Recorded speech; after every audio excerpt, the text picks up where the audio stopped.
Perfecto, para no ir apilando las clases. Sí, bien, avísenme cuando ven la plantilla.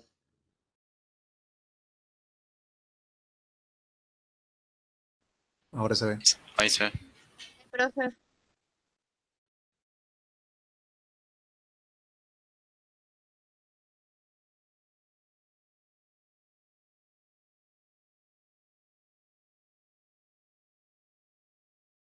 Bien, el tema de hoy, en realidad la clase está dividida en dos partes. Una parte que habla sobre la optimización y la otra parte que habla sobre eficiencia algorítmica. Evidentemente las dos suponen el mismo contexto de apreciación. Cuando empezábamos la clase le decíamos que no solo vamos a seguir construyendo la solución del problema la solución a los problemas que se nos plantean, sino vamos a tratar de hacerlo en forma óptima y eficiente. Bueno, justamente los temas de hoy tienen que ver con eso, con la optimización y la eficiencia. Optimizar no es otra cosa que construir un algoritmo o la solución de un problema, intentando que sea lo más correctamente posible, con un estilo muy claro, muy sencillo, muy transparente, sin, por supuesto, la contención de ningún tipo de error y a su vez que sea eficiente. Cuando hablamos de este tipo de construcción de algoritmo, nos fijamos dos premisas o dos objetivos. Hacer lo más pequeño posible en cantidad de instrucciones y hacer lo más rápido posible en cuanto al tiempo de proceso o al tiempo de ejecución. Es decir, que estamos hablando de optimización de algoritmos cada vez que utilizamos menos instrucciones para la construcción de la solución del problema y cuando a su vez ese conjunto de instrucciones hace que el algoritmo sea mucho más rápido. Y por supuesto estamos hablando o considerando independientemente del ordenador. Cuando hablamos de factibilidad, lo mencionamos la clase pasada a Jackson, uno de los actores en la informática, y veíamos que la optimización puede de alguna manera provocar, de alguna manera, una raterización de los sistemas o algo que los sistemas anden un poco más lentos o que se haga mucho más compleja su escritura. Veíamos también cuando hablábamos de prueba que, bueno, probar exhaustivamente un programa se hacía costoso o altamente costoso. Lo mismo hablamos cuando hablamos de optimización.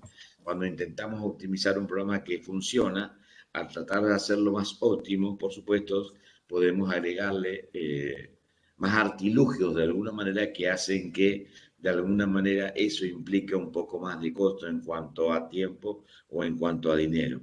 Entonces Jackson plantea dos guías que las que propone en cuanto a lo que es la optimización. Jackson va a decir no lo hagas y la segunda es no lo haga todavía. Es decir, si no se justifica económicamente, no hagas directamente una optimización y a lo mejor es preferible hacer un programa que no sea óptimo al principio, en un estado así a priori, para luego sí, una vez que todo funciona correctamente, incursionar en lo que es la optimización a posterior. O sea, por eso las dos reglas de Jackson, ¿no? No lo haga si económicamente no conviene hacer la optimización o no lo haga todavía, dejarlo para una etapa posterior y empezar a hacer algo más sencillo, algo más base en una primera etapa. Las formas de optimización se clasifican en afinación y también por algoritmo.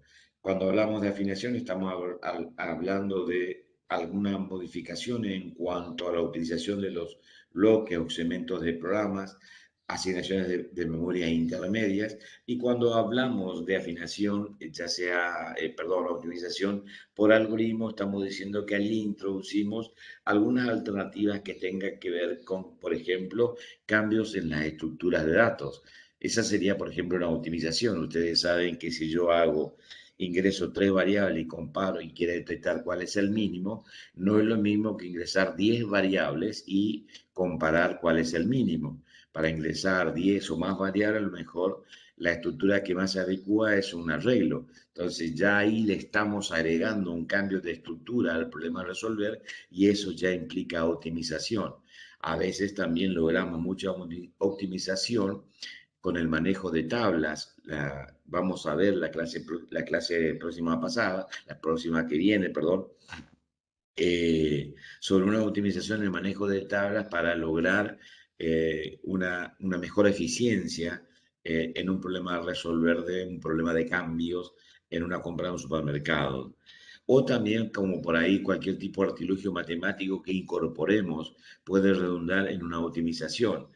Como a manera de ejemplo mencionamos o decimos, por ejemplo, para calcular los números pares, solemos utilizar la estrategia de la parte entera o de la función del resto, o las potencias de -1 elevada al cuadrado. O sea, todos sabemos que -1 elevado al cuadrado siempre da par. O sea, cualquier artilugio que utilicemos para determinar si un número es par o impar, o cualquier otro tipo de artilugio, es la incorporación de optimización. Uno puede redundar. Lo que estamos diciendo es que ante cualquier utilización de artilugio, la idea es utilizar el más óptimo. Podemos tener varias alternativas en la utilización de estos artilugios. Y finalmente también cuando introducimos parámetros.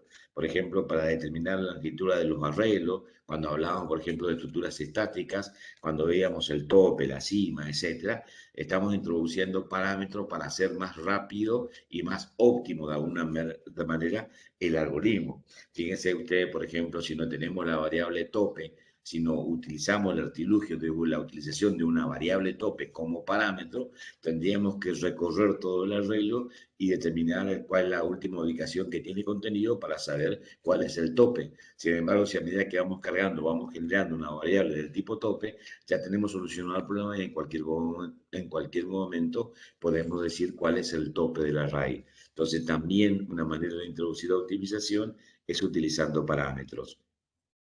Las formas básicas de optimización en los libros de textos presentados por la mayoría de los autores es ilustrar a partir de lograr que sea más pequeño o de lograr que sea más rápido. Para lograr que sea más pequeño, en todos los libros de texto lo van a encontrar, se utiliza la determinación de un tipo de triángulo, y para ilustrar que sea más rápido se utiliza el método de clasificación que ustedes ya conocen, que es el método de burbuja. Vayamos, iniciemos por la parte más pequeña. El problema que se plantea es tratar de un conjunto de tres valores, un trío, A, B, C, todos mayores que cero, determinar si los tres forman triángulo y del tipo de triángulo que conforman, si es escaleno, equilátero o isósceles. Recordemos cómo eran los tipos de triángulos, ¿no? Equilátero, los tres lados iguales; isósceles, dos lados iguales y uno desigual; y escaleno, los tres lados desiguales. Entonces el problema es fácil, es muy sencillo. Tenemos que introducir tres valores y los tres valores tenemos que decir si conforman un triángulo, y si conforman el triángulo, de qué tipo de triángulo es, y a su vez si es del tipo de triángulo recto. Allí en esta plantilla muestra la solución del problema planteado utilizando, por supuesto, programación estructurada, como siempre lo hacemos, perdón, y en este caso utiliza diagramas, llaves para determinar el problema. Veamos directamente la llave, aunque presenta las dos alternativas, ¿no? Con el uso de conjunto y uso de llaves. El de llaves, bien nos marca, va a haber una rutina de inicio del programa, una rutina de un trío que se va a hacer tantas veces como trío de valores se ingresen al problema, y finalmente una rutina de fin de programa que se va a realizar una sola vez. La rutina que se va a realizar tantas veces como trío de valores haya va a tener un principio del triángulo, o sea, para determinar si es triángulo o si no es triángulo, porque cuando es triángulo tengo que decir de qué tipo de triángulo es, y cuando no es triángulo tengo que avisar que no es triángulo, y finalmente tengo que imprimir la solución. Acuérdense, lado 1, lado 2, lado 3, y el tipo, si es triángulo, escaleno, equilátero o isósceles, lo que sea, y también si los tres lados no conforman triángulo. Siempre tengo que estar haciendo la impresión de el tipo de triángulo que es y si es triángulo o no es triángulo. Eso es lo que vemos acá. Y cuando es triángulo, y según el tipo que sea, si es recto o si no lo es. Entonces vamos a utilizar una rutina de vuelta triángulo para saber si es triángulo, y una rutina no triángulo para cuando no sea triángulo. Cuando sea triángulo vamos a mandarle para que averigüe cuál es el tipo, y después para que averigüe si es recto o no es recto. Ahí tenemos la plantilla, nos presenta la solución del problema. Veámoslo rápidamente, muy sencillo. La idea también es que después lo puedan observar tranquilamente en sus casas.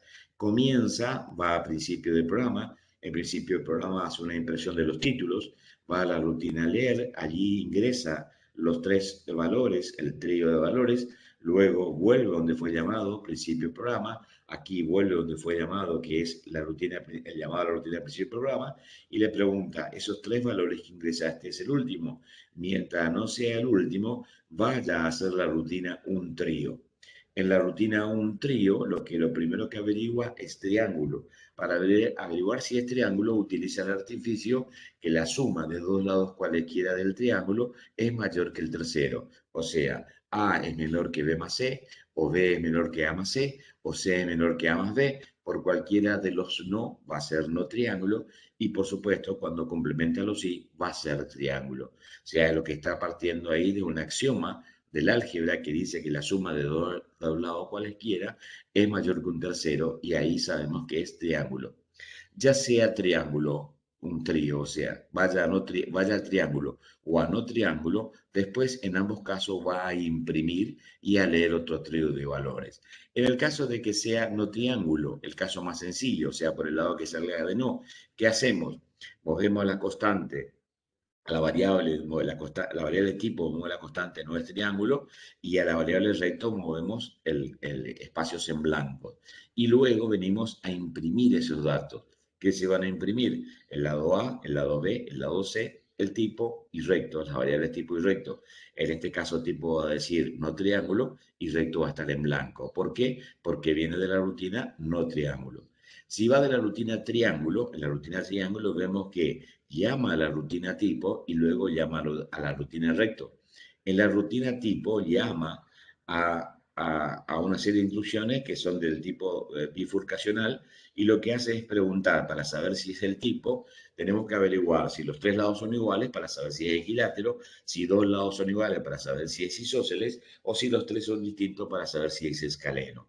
¿Cómo hacemos esa comparación? Justamente comparando los valores. Le preguntamos, en el primer caso, A es igual a B, sí, sí, B es igual a C, sí, sí, ya sabemos que A es igual a B, que B es igual a C, entonces se trata de un equilátero. Cuando A es igual a B y A no es igual y B no es igual a C, se trata de un tipo de triángulo isósceles, es decir, tiene dos lados iguales y uno desigual. Por el otro lado, si A es igual a B y me dice que no es, B no es igual a C, acá por ejemplo, A es igual a B, me dice que no, B es igual a C, me dice que sí, ya tiene dos lados iguales, el primero no fue igual, entonces isósceles. Finalmente, si A no es igual a B, si B no es, si A, B no es, A no es igual a B, B no es igual a C y A no es igual a C, es un tipo escaleno. Ya sé que en la variable tipo va a estar el equilátero, isósceles o escaleno según por dónde haya salido. Entonces ya cuando vuelve de la rutina tipo y ahora va a averiguar el recto. Para averiguar si es recto, lo que se pasa también es un axioma del álgebra, que es Pitágoras, la hipotenusa. La suma, el cuadrado de un lado es igual a la suma al cuadrado de los otros dos lados. Entonces lo único que hace es preguntar si A cuadrado es igual a B cuadrado más C cuadrado. Si me dice que sí es recto, si no, pregunto si B cuadrado es igual a C cuadrado más C a B cuadrado, recto, y si no, por el lado de C, por el cual cualquiera, si todo me dice que no, no es recto. Vuelve a la rutina triángulo, terminó de hacer recto, vuelve a la rutina y va a la rutina imprimir y va a imprimir los tres valores ABC, el tipo, ya sea equilátero, escaleno, isósceles, y si es recto o no es recto. ¿Alguna pregunta del diagrama que nos haya entendido? Porque sí, sí o sí necesitamos que quede claro la solución del problema. ¿Preguntas? ¿Quedó claro? En ADI 1 tuvimos un ejercicio así, profe, pero sin la parte de decir si son isósceles, equiláteros o escalenos. ¿Está bien? Sí, mejor. ¿Se comprende? ¿Se entiende? Sí, se ha entendido bien. Bien. Entonces, a partir de la solución de este problema que presenta si es triángulo, qué tipo de triángulo es y si es recto o no es recto, lo que vamos a tratar de hacer ahora a este programa que soluciona el problema que se nos planteó, vamos a tratar de reducirlo a menos instrucciones. O sea, lo que estamos intentando hacer es optimizar en cuanto a la cantidad de instrucciones. Lo primero que hacemos es, en el punto de vista de la optimización, cuando es más pequeño, vemos que en la rutina un trío se observa que la condición matemática para saber si es un triángulo es que un lado sea menor que la suma de los otros dos, ¿sí? A es igual a menor que B más C, B es menor que A más C o C es menor que A más B, por cualquiera de los dos no es triángulo, por cualquiera de los sí es triángulo. Esta rutina de un trío vemos sencillamente que se parte de que un lado sea menor que la suma del otro lado. Entonces lo que se plantea es que si los lados, estas tres preguntas son necesarias porque no tenemos ordenados los datos. Si tuviéramos ordenados los datos de mayor a menor, el lado mayor sería el primero, sea A o B o C o el que sea, pero estaría ordenado, el mayor sería el que está primero. Entonces, las otras dos preguntas ya no son tan necesarias, sino más bien son suficientes. Entonces, una de las optimizaciones podría ser esa, ¿sí? En la rutina, ahora, el otro planteo en la rutina del cálculo del recto. Usando Pitágoras, vemos que A cuadrado es igual a B más C cuadrado, B cuadrado es igual a A cuadrado más C cuadrado, C cuadrado es igual a B cuadrado, por cualquiera de los sí es recto, por cualquiera de los no, no es recto. También vemos que las dos preguntas, es necesario preguntar por las tres alternativas. Pero si los datos estuvieran ordenados de mayor a menor, no sería necesario preguntar por las tres alternativas. Eso lo alcanzan a ver tanto para saber si es tipo de triángulo y para saber si es recto, que si los datos están ordenados, dos preguntas para saber qué tipo de triángulo es no son necesarias y dos tipos de preguntas en cuanto a recto no son necesarias. ¿Eso lo ven o no lo ven?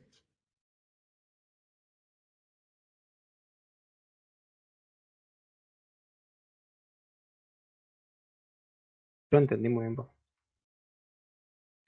Bien, vamos a ver con el código en sí mismo y ahí supongo terminar de comprenderse. Entonces, la rutina tipo se advierte que se deben comparar todo contra todos. O sea, A es igual a B, B es igual a C. Si no es A no es igual a B, preguntarse si B es igual a C y así. O sea, ese conjunto de tres preguntas sí o sí tengo que hacerlo. Pero también me doy cuenta que si de alguna manera estuvieran ordenados, los que son iguales estarían uno del lado del otro, uno al siguiente del otro. Entonces, algunas de las preguntas pueden no llegar a ser necesarias si están ordenados. En estos tres planteos vemos que la solución del problema para optimizar es ordenar los tres valores. Entonces lo que hacemos para hacerlo más pequeño en cuanto a introducción es tratar de ordenar o clasificar en forma descendente. Y tanto el punto 1 y 2 y una simplificación de análisis en el punto de 3 se van a lograr a partir de la ordenación de los datos. Entonces, ¿cuál es la optimización? Es muy sencilla. Si tuviéramos una librería para ordenar valores, invocamos a esa librería que ordene los tres valores en forma descendente y luego ejecutamos el programa con los arreglos correspondientes. Veamos cuáles son los arreglos. En el caso de un trío, que teníamos esta rutina, en la parte izquierda mía, donde preguntábamos si A menor que B más C, B menor que A más C y C menor que A más B, ahora los datos están ordenados. Si estos tres me dicen que no por alguno de ellos, no son triángulos, y si me sale por todos sí, son triángulos. Los datos van a estar ordenados. Entonces vemos que basta con una sola pregunta. Como los datos están ordenados, sé que ese ordenamiento es en forma descendente. Entonces basta con preguntar si A es menor que B más C para saber si es triángulo o no es triángulo. Allí ya de tres preguntas, logré hacer una sola pregunta. ¿Qué estoy logrando? Lo estoy haciendo más corto en cuanto a la cantidad de instrucción. Eso en cuanto a la rutina un trío. Ahora en cuanto a la rutina de tipo. En la rutina de tipo, también a mi izquierda, ustedes ven todas las comparaciones posibles de A con B, de B con C, y así sucesivamente que son necesarias cuando los valores no están ordenados. Si los datos están ordenados, están ordenados, hay una suposición, al estar ordenados, los elementos iguales van a estar uno del lado del otro. Entonces, bastaría con preguntarse si A es igual a B y B igual a C, entonces es equilátero. Si me dice que no, entonces es isósceles. Ahora, si A no es igual a B y B es igual a C, si me dice que sí, tipo isósceles. Ahora, si este me dice que no, ya no necesito preguntar con respecto a A con C. ¿Por qué? Porque están ordenados los datos, igual están uno del lado del otro adyacente. Entonces, al decirme que no, ya sé que es del tipo escaleno. Con respecto a la rutina de recto, la rutina de recto también necesitaba 3 preguntas utilizando Pitágoras con respecto de un lado al cuadrado mayor que la suma del cuadrado de los otros dos para saber si es recto o no es recto. Al estar ordenado de la misma manera, vamos a necesitar una sola pregunta, porque vamos a estar preguntando por el mayor de los lados. Entonces, al preguntar por el mayor de los lados, por supuesto, si me dice que sí es recto y si me dice que no, ya no hay otra alternativa para que sea recto. Entonces, ¿qué es lo que hicimos en la solución de este problema de los triángulos? Le agregamos la invocación a una rutina para ordenar los datos y simplificamos con ello. En la primera rutina de 3 preguntas llevamos a una sola. El de tipo de las comparaciones pudimos obviar una comparación y en el cálculo de reto de 3 preguntas llevamos a una sola. Entonces, evidentemente, lo hicimos más corto en cuanto a la cantidad de instrucciones. Ahora vamos a utilizar también un conjunto de instrucciones para solucionar el problema de la burbuja, la clasificación por burbuja, para ver si lo podemos hacer en forma más rápida. El de la burbuja, recuerden que era la comparación de pares adyacentes. En forma descendente o forma ascendente, lo que hacía es comparaba los pares adyacentes. El ASU1 es menor que el ASU2, el ASU2 es menor que el ASU3 y así sucesivamente. ¿Sí? ¿Se acuerdan? La solución del problema era muy sencilla y lo tenemos en plantilla. Estamos recordando únicamente el de burbuja. 15 compara con 42 y le dice que si es menor, sigue como está, 42 es menor que 33, no, lo intercambia, 42 es menor que 7, no, lo intercambia, 42 menor que 10, lo intercambia. Así trabaja el método burbuja. Recordemos que hacía n-1 pasada y en la n-1 pasada hacía n-1 comparaciones. Entonces, esta es la solución del problema del diagrama de flujo. Vemos y recordamos también que hace la n-1 pasada y en cada una de esas n-1 pasadas hace n-1 comparaciones. Veamos el diagrama de flujo.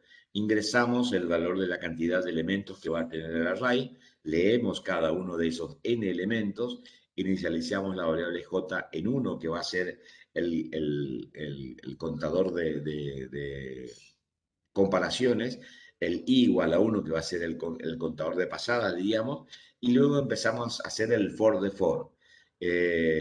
Por supuesto, este es un for externo, y dentro del for externo hay un for interno.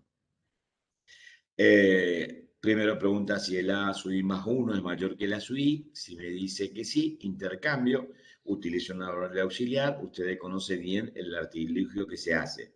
Luego preguntamos si llegó al límite, a n-1, si no incrementamos y seguimos haciendo las comparaciones necesarias en esa pasada. Recuerden, J marca las pasadas y marca las comparaciones dentro de cada pasada. Vemos después si ya hizo todas las comparaciones de la primera pasada, es decir, i llegó a n-1, preguntamos si j llegó a n-1. Si me dice que no, incremento j, vuelvo a poner i en 1 y empiezo a realizar las comparaciones para la segunda pasada. Y así sucesivamente. Vemos que el método, en su momento lo dijimos, realiza n-1 comparaciones para las n-1 pasadas. O sea, por cada bucle externo realiza n-1 veces del bucle interno. Y el bucle externo realiza n-1 veces. El grado de complejidad del algoritmo es n-1 por n-1, o sea, n-1 al cuadrado, o sea, del orden cuadrático. La complejidad es del orden cuadrático, n cuadrado. Vemos y veíamos, esa vez cuando explicábamos clasificación, que este método, si bien es el más sencillo, el más intuitivo para entender, es el menos eficiente y arrastraba algunos inconvenientes.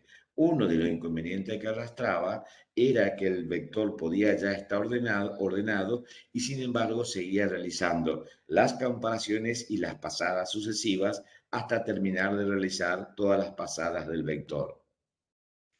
Podríamos tratar de parar el algoritmo en la pasada que sea, siempre y cuando el, el, el vector ya esté ordenado. ¿Cómo sé si el vector está ordenado? Si no realiza permutaciones.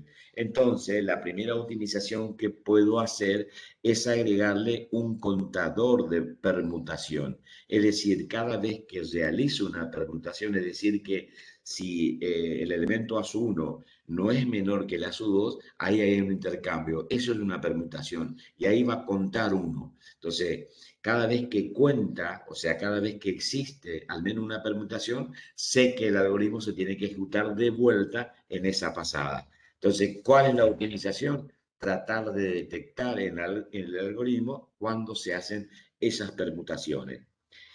De vuelta a inicio, ingreso la cantidad de elementos, leo los n elementos, coloco el iniciador en J1, contador de permutaciones en 0, e inicio el contador de comparaciones en 1.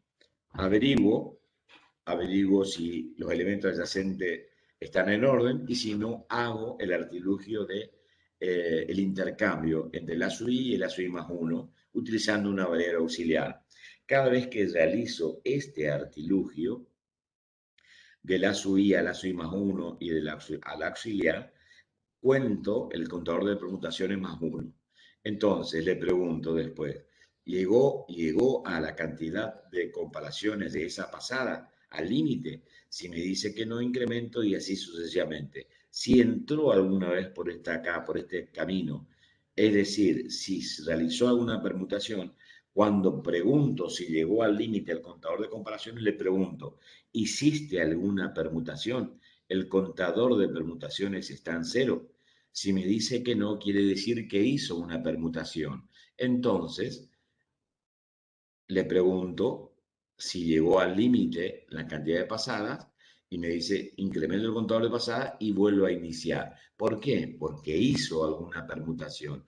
Al hacer alguna permutación, sí o sí tengo que seguir recorriendo el vector. Si no realizó permutaciones, ya no es necesario realizar más pasadas porque el vector ya está ordenado, salgo y paro. Es la primera optimización. La segunda optimización que se realiza en el algoritmo también es muy intuitiva. Se van a acordar que el vector, el método lo que va haciendo es arrastrando el elemento, cuando es en forma descendente, es arrastrando el elemento mayor hacia su extrema derecha. Es decir, fíjense acá, miremos acá de vuelta, recordemos acá, el elemento mayor es 42, con pregunta, 15 menor que 42, sí, deje como está. 42 menor que 33, no intercambia. 42 menor que 7, no intercambia. 42 menor que 10, no intercambia. ¿Qué hizo con el 42? Lo llevó a la extrema derecha. En otra palabra, ese elemento en el vector ya está ordenado. Entonces, ese es un segundo artilugio donde puedo realizar una optimización, que en lugar de recorrer en el contador, en el bucle interno con respecto a la cantidad de comparaciones hasta el n-1, o sea, hasta antes del último, recorrerlo hasta antes del j, hasta el valor que tiene j. De esa manera lo que voy a lograr recorrer es, en la primera pasada voy a recorrer hasta la n-1. ¿Por qué? Porque ya estoy a arrastrar, siempre pregunto n menos un valor, o sea, de 5 elementos recorro hasta el cuarto. Como ya sé que en esa pasada el elemento mayor ya arrastré en la última posición, ya no es necesario preguntarse hasta la n-1, sino hasta el n-2, luego hasta el n-3, luego hasta el n-4 y así sucesivamente. Es decir, voy achicando la cantidad de comparaciones en cada una de las pasadas. ¿Se entiende eso? ¿Cómo logro? Muy sencillo. Aquí, en lugar de preguntarme y es igual a n menos 1, le pregunto y es igual a n menos j. La primera vez j va a ser 1, o sea, va a recorrer hasta la n menos 1. Pero la segunda vez que entra esta rutina, j va a ser 2. Entonces va a recorrer hasta la n menos 2. Ya va a estar ubicado el elemento mayor justamente a la extrema derecha y así subsiguientemente. Esa es una segunda optimización que le puedo agregar a este método de burbujas. Entonces, ¿qué se logra de esta manera? Evidente hacerlo mucho más rápido. ¿Por qué? Porque si en la primera comparación hago n-1, en la segunda comparación hago n-1 dividido 2, en la segunda n-1, n-2, n-3, n-4, lo que voy a hacer es n cuadrado menos n dividido 2. Y si la burbuja, el método es n-1 por n-1, o sea, de orden cuadrático, agregando estas optimizaciones, estoy logrando que el método tenga un orden de complejidad de n cuadrado menos n dividido 2. O sea, básicamente, en palabras más o menos, es casi la mitad de lo que tardaba en forma cuadrática. Sigue siendo cuadrática, pero es mucho menor. La tercera optimización, vemos que más allá que de la primera, que le agregamos la primera optimización, que es tratar de agregarle un contador de permutaciones para detectar que una vez que ya no realice más permutaciones, el programa pare. ¿Se acuerdan de la primera? Vemos la primera, que era con el contador de permutaciones. Una vez que le agregábamos el contador de permutaciones, lográbamos que una vez que el contador de permutaciones estaba en 0, que se inicializaba en 0 cada vez que iniciaba una pasada, se colocaba en 0, terminaba el problema. Con esta optimización logramos de que se optimice, esta es la segunda, se optimice y se convierta de un n cuadrático a un n cuadrático, pero mucho menor que el anterior. Ahora, podríamos agregar una tercera optimización, que es trabajar en forma conjunta y ver la posibilidad de que el programa se detenga cuando ya detecte que no haya más permutaciones. Ya logramos detener el programa cuando detecta cuando no hay más permutaciones, pero tuvimos que volver a recorrer una vez, porque fíjense, es sencillo, ¿no es cierto? O sea, si hubo una permutación, CP igual a 1, me dice CP igual a 0, no. Pregunto por la pasada, incremento la pasada, vuelvo a colocar el 0 y pregunto. Y si ya no entra más acá, sale por acá, llegó al límite, CP igual a 0, sale, me dice que sí, ahí para. Pero tuve que volver a entrar una vez para averiguar si el CP deja de ser 0. ¿Se entiende? Entonces, la idea ahora, en una tercera optimización, es trabajar en forma conjunta con el contador de pasadas, juntamente con el contador disminuido de cantidad de comparaciones en cada pasada, para encontrar algún tipo de artilugio matemático que me permita evitar esa vuelta de iteración para determinar si ya no se realizan más permutaciones. ¿Se entiende lo que estoy planteando? O sea, agregándole un contador de permutaciones, conseguí que el programa pare cuando ya no realiza más permutaciones. Pero tengo que ir a averiguar y tengo que volver a entrar en el bucle, en el nido de for, para averiguar si no hay más permutaciones. Bueno, la idea de la tercera optimización es tratar de encontrar un tipo de artilugio matemático que me permita no volver a entrar. Y ese artilugio matemático lo puedo lograr o puedo encontrar buscándolo a partir del comportamiento del contador de permutaciones con el comportamiento del valor del decremento de J en menos 1. Para tener una idea, o sea, si yo la primera vez, en la primera pasada, recorrí hasta la n-1, en la segunda hasta la n-2 y así sucesivamente voy achicando, me doy cuenta que cada vez el vector es más chico. Los elementos del vector son más pocos.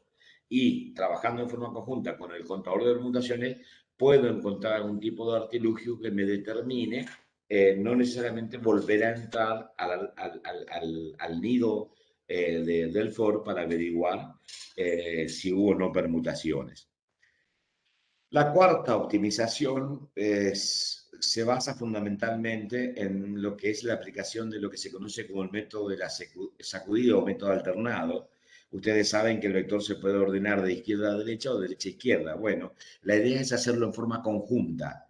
Partir el vector, hacer una vez un recorrido, la primera recorrida de izquierda a derecha y la segunda recorrida de derecha a izquierda. O sea, y cada vez que recorro de izquierda a derecha, llevo el mayor a la derecha, cada recorro de derecha a izquierda, llevo el menor a la izquierda. De esa manera voy llevando el elemento mayor a la derecha y en la segunda vuelta el elemento menor a la izquierda. Entonces como que voy combinando y acomodando los elementos menores a la izquierda, los elementos mayores a la derecha. Y lo hago en forma conjunta, diríamos, la ordenación.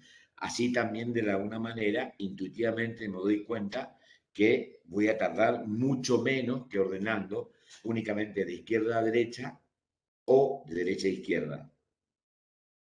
La quinta optimización también es muy sencilla de entender y comprender y es la aplicación de la mezcla, que también ustedes ya saben hacer, que vimos cuando vimos uno de los últimos temas de la clasificación.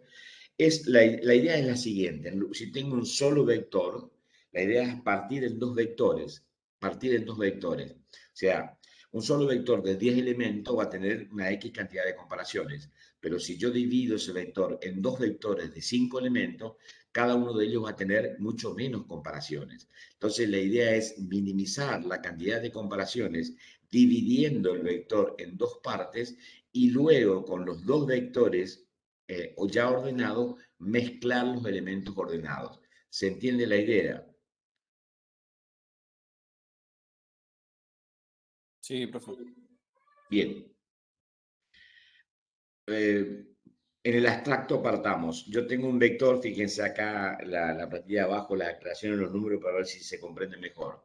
Si tengo un vector que tengo que ordenar una lista de 10 elementos, sabemos que en el método burbuja requiere n-1 por n-1. Eso va a ser 9 por 9, 81 comparaciones en el método de burbujas. ¿Sí? Ahora, si yo divido en dos listas de 5, voy a hacer 4 por 4, 16, como son dos listas, voy a obtener 32 comparaciones. Se ve a las claras que un vector de 10 elementos, va a realizar 81 comparaciones. Sin embargo, dos vectores, cada uno de 5 elementos, va a realizar 32 comparaciones para ordenar los dos vectores. Por supuesto, después habrá que agregar las comparaciones necesarias para mezclar. Y para mezclar, según vimos en el método de la mezcla, es directamente proporcional a la cantidad de elementos. O sea, en este caso, en elementos 10 se le agrega 10 comparaciones más. De las 32 comparaciones, llego a 42 comparaciones. Es decir, que dividiendo el vector en dos partes, ordenando cada una de las partes y luego mezclando sus elementos, llego a reducir la rapidez del vector casi a la mitad de lo que saldría ordenar con 10 elementos a la vez. En cuanto a conclusión, los dos principios básicos son hacer lo más pequeño posible y hacer lo más rápidamente posible. Algunas herramientas de optimización en cuanto al software comercial, y esta es la bibliografía utilizada. ¿Preguntas?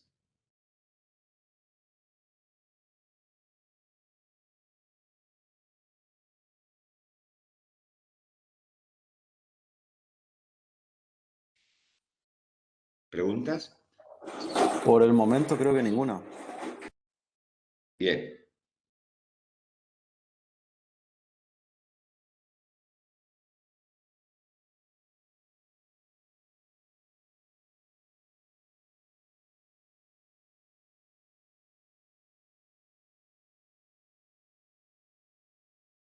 Pasamos a la segunda parte, lo que refiere a eficiencia algorítmica.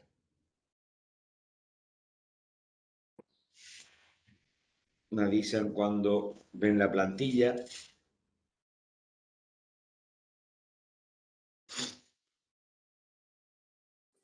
Ahí ya Ahí está. se ve.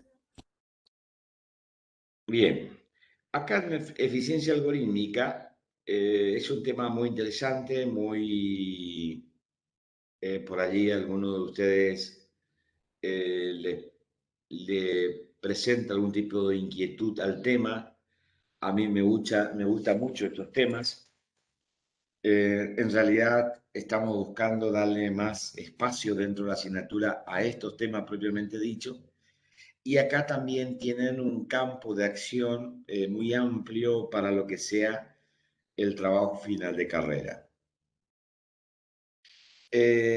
Cuando hablamos de eficiencia algorítmica, lo que estamos hablando es de tratar de hacer un análisis al algoritmo de tal manera de ver esto que estoy moviendo de la optimización, el hacerlo más corto, el hacerlo más rápido, o sea, pensar en lo que es la optimización de un algoritmo requiere, por supuestamente, hablar de lo que es la eficiencia de ese algoritmo, la eficiencia algorítmica. La utilización se va a hacer del algoritmo utilizando los recursos físicos que pueda prestar el ordenador en el cual se corre el algoritmo, digamos, para la solución del problema. Entonces, cuando hablamos de eficiencia, básicamente lo que nos estamos diciendo es hablando de la administración de los recursos disponibles en el sistema. En cuanto a tiempo de procesamiento, por ejemplo, podría ser tranquilamente uno de ellos. La definición en claro en cuanto a eficiencia, un algoritmo es eficiente si realiza una administración correcta de los recursos del sistema en el cual se ejecuta. Algunas características o particularidades propias de un algoritmo que ustedes ya la saben, la conocen y tranquilamente la pueden detallar y describir cada una de ellas. La especificación precisa de la entrada, de cada instrucción, la necesidad de que sea exacto, que sea corregible, que la etapa esté bien definida, tiene un número finito de pasos, es decir, que en un momento termina el algoritmo y finalmente presenta algún tipo de resultado o efecto. Para hablar de eficiencia, se suele plantear que no deja de ser una leyenda, ¿no? De mucho tiempo atrás, un descubridor, investigador, le inventó un juego, el juego del ajedrez a un rey. El rey quedó tan encantado con el juego que le quiso pagar el trabajo que hizo el mago, llamémoslo así. Entonces el mago le respondió que sí, que aceptaba el pago y que le pagara de la siguiente forma. Le dio como dos alternativas, o una alternativa, valga la redundancia, ¿no? Le dijo, págueme un grano de trigo por cada casilla de un tablero de ajedrez. Sabemos que el tablero de ajedrez es de 8 por 8, 64 casillas. O sea, le dijo, págueme un grano de trigo para la primera casilla del tablero de ajedrez, luego págueme 2 granos para la segunda casilla, en la siguiente casilla págueme 4 granos y así sucesivamente vaya duplicando el grado de semillas que me paga en la casilla anterior hasta completar el tablero. O si no, me paga con la cosecha de trigo del reino de 2 años. Por supuesto, el rey miró hacia grandes rasgos lo que le dijo, entendió que compensarlo con la cosecha de trigo del año del reino era mucha plata y vio que era muy sencillo el tema de un grano de trigo por cada casilla y duplicando los granos de trigo por cada casilla. Entonces, inmediatamente dijo, la segunda opción, le dijo al empleado de la corte que traiga un saco de grano de trigo para pagarle ya al mago. Y empezó a desarrollar, diríamos, el algoritmo para pagarle al mago. El número de granos de la primera fila va a ser 255 porque va a ser 2 a la 0, o sea, 2 de un empleo, la primera, la segunda, al cuadrado a la segunda, al cubo, a la cuarta, a la quinta, a la sexta, a la séptima, lo que implica que es 255 granos. En la segunda fila va a ser la sumatoria de los 2 elevado a la i, que eso va a ser 2 a la 16 menos 1, que da 65.535. Recién en la segunda fila. Al llegar a la tercera fila, cuando hacen el cálculo de los granos que tenía que poner en esa casilla, llega a que al final de la tercera fila tenía que tener 16 millones de granos de trigo, y ahí el rey ya se empieza a dar cuenta que se equivocó en la forma de pagarle al mago. 16 millones de granos son alrededor de 600 kilos de arroz. Esa es la producción, al terminar de llenar de las 64 casillas, el total de granos necesario va a ser 1,84 por 10 elevado a la 19, que implica más o menos las cosechas mundiales actuales de 1000 años de la humanidad toda. Esto que es lo que me quiere referenciar, que pareciera ser que en principio algo que es muy sencillo, muy corto, o que puede hacerse inmediatamente rápido, al tener una fórmula exponencial para el cálculo del artilugio, los resultados evidentemente pueden ser alarmantes. ¿Qué digamos como función como mensaje? Cuidados con los programas que crecen exponencialmente. El primer mensaje. Entonces, hay como comentario, esto lo rescaté esta mañana, la producción mundial de arroz del 2020, según antecedentes de Estados Unidos, son de 503 millones de toneladas, base molida de 5% más del año pasado. Y arriba estamos hablando de un cálculo sumamente mayor, para tener una idea. Entonces, la técnica que se va a utilizar para hacer un análisis de eficiencia, o la que se utilizaba en los principios de 60, la década del 50, del 60, en los programadores idóneos, era comparar la eficiencia, o sea, el comportamiento del ordenador bajo el contexto de un programa, con varios lotes de datos, o sea, ejecutarlos, compararlos con los resultados y el tiempo consumido. Por supuesto que allí entraba a influir la máquina, el lenguaje con lo que se hizo y muchos elementos adicionales que de alguna manera desvirtuaba el grado de la complejidad en sí mismo. Los primeros estudios relevantes o serios sobre el tema de la complejidad algorítmica lo presenta Goldenberg cuando presentó su estudio de los casos mejores, peores y en promedio de un algoritmo. Es decir, que Goldenberg allá por el 1952 plantea que los algoritmos tienen un caso que se comportan muy bien, excelentemente bien, un caso donde se comportan muy mal y un caso donde se comportan en forma promedio, casi todos los algoritmos. Y luego también hace una contribución de Booth haciendo un análisis de lo que es la complejidad de los algoritmos. Adentrándonos un poco en el tema del caso mejor y caso peor o caso promedio del algoritmo, que suele ser el análisis más frecuente y el más sencillo de hacerlo y entenderlo. Por ejemplo, estas se van a acordar enseguida. Si yo tengo un vector que tengo que ordenar, que tenga su bola y que tenga 10 elementos, vamos a ser más sencillo.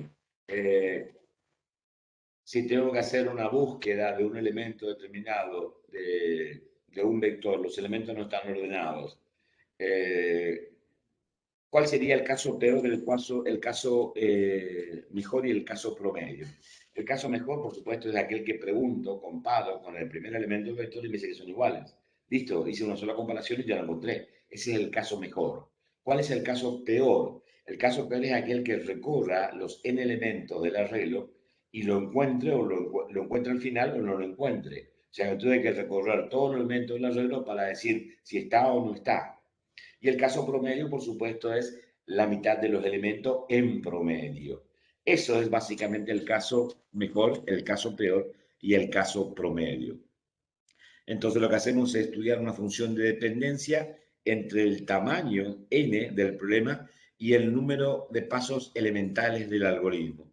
El objetivo va a ser clasificar esa función de acuerdo a su grado de complejidad.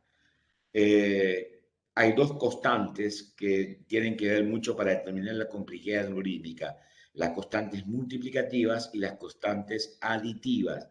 Y se van a despreciar de alguna manera cuando analizamos esta complejidad cualquier otro tipo de intrusión en cuanto a sumando de menor orden.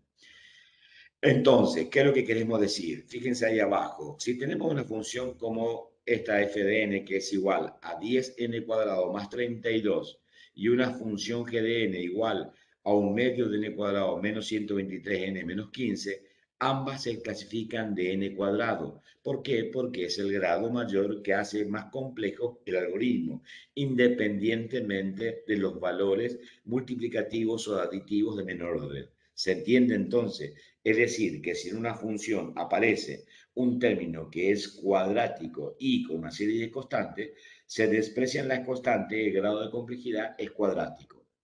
Por ejemplo, cuando veíamos la optimización que hicimos en el de burbuja, llegamos a que era menos 1 dividido 2 al cuadrado, que por supuesto se me da un número menor que n cuadrado, pero la función sigue siendo cuadrática, ¿sí?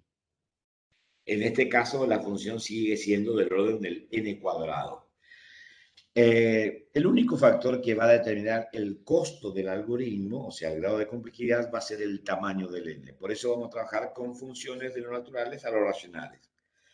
Vamos a tratar de encontrar, no es cuestión de álgebra ni de lógica lo que estamos intentando ver, sino más bien es tener una apreciación de qué es lo que queremos buscar. O sea, no me interesa a mí en esta clase tratar de interpretar lo que dice esta expresión, sino simplemente que reconozcan ustedes que estas dos funciones, CF y G, ambas en función de n, se comportan más allá del dibujo de la función, de alguna manera crecen de la misma forma, independiente que sea cuadrática, exponencial, cúbica o factorial, ¿sí?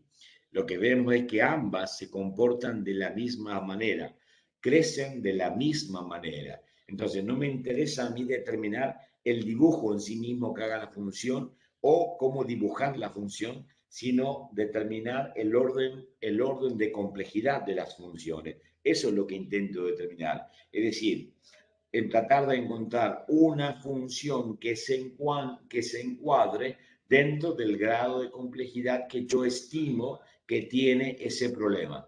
Por ejemplo, en el de burbuja, el burbuja simple, el primero que presentamos cuando presentamos las clases de clasificación, es un orden cuadrático, n cuadrado. Hoy volvimos a tomar el burbuja, le hicimos un arreglo, lo optimizamos, lo mejoramos, lo hicimos más rápido, pero el orden de complejidad sigue siendo cuadrático. ¿Va a tardar menos? Sí, lo demostramos que va a tardar menos, pero sigue siendo cuadrático, ¿sí? Veamos la gráfica y acá vemos en la gráfica lo que es lo que está a mi derecha, sería a su izquierda, cómo crecen las funciones de los grados de complejidad. Las menores, las que son aceptables. Veamos primero acá, lo que está a la izquierda, que ahí va a ser más comprensible para luego entender la gráfica de las funciones. El orden de complejidad es el orden de 1, o sea, la constante, o logaritmo de n, o n, o n por logaritmo de n, o n cuadrático, n al cubo, n a la k, o 2 a la n, ya exponencial o factorial. Todo lo que sea exponencial y factorial son problemas computacionales intratables. No tienen solución desde el punto de vista computacional. Todo lo que sea de orden constante, o función de n, o logaritmo de n, o n por logaritmo de n, o cuadrático, son problemas que en la práctica son entendibles y razonables y tratables, ¿sí? Entonces, lo que intentamos buscar es ese grado de complejidad cuando hacemos un análisis de algoritmo. Entonces, la notación del orden de la función en este f de f, de la función f, nos va a dar la cota superior del tiempo de ejecución de los datos en función de ese algoritmo. Es decir, yo lo que intento buscar es la función del orden de complejidad que me determine que los resultados de mi algoritmo siempre están por debajo de esa cota. Si es cuadrática, por debajo de la cuadrática, o sea, n por logaritmo de n, o en función de n, o logaritmo de n, o si es, se entiende lo que estamos diciendo, estamos tratando de determinar cómo crece la función y de esa manera determinar el grado de complejidad. Insistimos, en el orden de una constante, o sea, de 1, eso prácticamente no se da, porque cualquier algoritmo tiene permutaciones, iteraciones constantes que suponen que están más bien en función de n que una constante. O sea, en la práctica no se da el de orden 1, el orden de una constante. Sí se da el orden de en función del valor de n. Y también, por supuesto, en el logaritmo de n, n al cuadrado, n al cubo. Entonces, lo que tratamos de determinar es ese grado de complejidad. Miremos rápidamente la tabla. Trataremos de entenderla y, por supuesto, no lo Profe, mejor. Sí, perdón, consulto, ¿cuáles eran los intratables en la los plantilla anterior? exponenciales Exponenciales. y factoriales. Perfecto, súper, gracias. O sea, son aquellos que crecen abrumadamente y a lo largo del tiempo son grandes, extremadamente grandes.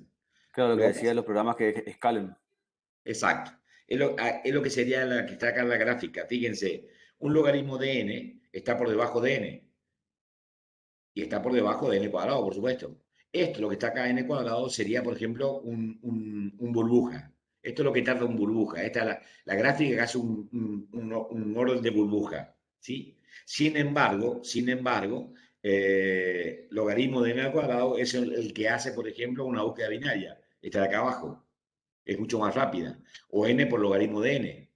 Son mucho más rápidas que un n cuadrado. Entonces lo que estamos buscando es esta cota inferior que está por debajo del orden de complejidad del algoritmo. De eso trata el tema de lo que sea la eficiencia algorítmica. Veamos esta tabla y ahí vamos a terminar de comprender lo que es la relación entre tiempo, cantidad de instrucciones y el orden de complejidad. El Big Bang, la teoría del Big Bang, es de 1.4 por 10 a la octava en cuanto a siglos. Bueno, ese es el cálculo que se hace, ¿no es cierto? La siguiente tabla lo que va a ilustrar es la importancia del costo que tiene un algoritmo en cuanto a si es pequeño o no. Las siglas que va a utilizar es ms, milisegundo, s segundo, l minuto, h hora, de días, a años, siglos. Fíjense, si yo tengo todos los órdenes de complejidad en las columnas. Tengo complejidad logaritmo base 10 de n por logaritmo de base 10 de n cuadrado, n al cubo y 2 a la n. Esto sería lo que son intratables, los que crecen exponencialmente. Lo dice la función misma. Veamos, le damos valores a nuestro problema. El problema es el mismo si los grados de complejidad son lo que varía. Si yo le doy 10 elementos, el 10 elemento, a una complejidad de logaritmo en base 10 a n, va a tardar 1 milisegundo para resolver el problema. Sin embargo, el mismo, en 2 a la n, va a tardar 1,2 segundos. Fíjense si yo le elevo al cubo, o sea, 1000 elementos. El de base 10 va a tardar 3 milisegundos. Y ya, supongámosle, n al cubo va a tardar 11,57 días, casi 12 días. Por supuesto, el exponencial va a tardar 3.4 por 10 a la 291 siglos. Fíjense cómo yo me puedo, cuando n es chico, tardo de 1 a 2 segundos, y cuando el n crece, cómo varía exponencialmente, crece exponencialmente. Entonces, es error pensar que basta esperar algún tiempo para encontrar un algoritmo que no sea tan costoso para ejecutar algún tipo de problema que sea exponencial. Entonces, por eso es que decimos que esos algoritmos son intratables.